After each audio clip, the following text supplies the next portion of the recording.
I think the AI is very good. It's the way to go forward because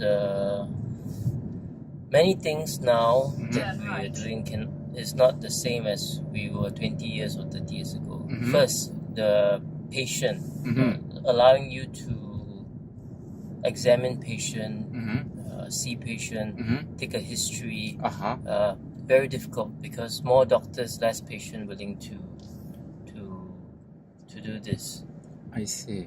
So yes. So do you think the AI can replace the medical doctor's job? No. No. No. So they can support us. They can only. support and they can help train. I think training is probably the most train the junior doctors and the medical students. Yes. That's the major the role of AI.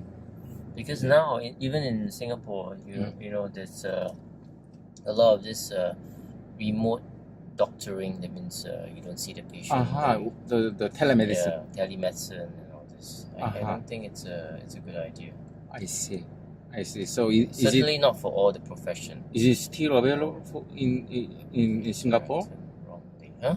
The telemedicine is available. Yes. So there is something the payment.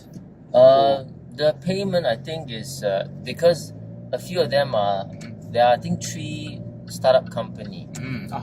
Startup company. Yeah, only. so the payment is not a lot. Not a lot. But they are trying to get more and more customer before they probably sell off the startup. Okay. So yes, your definition about the medical AI would be it is very supportive and it is useful for the training, the utility I for think the AI students. will be everywhere.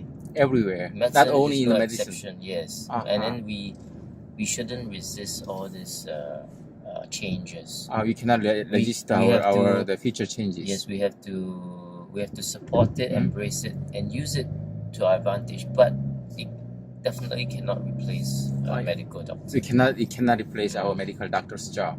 Yes. Thank you.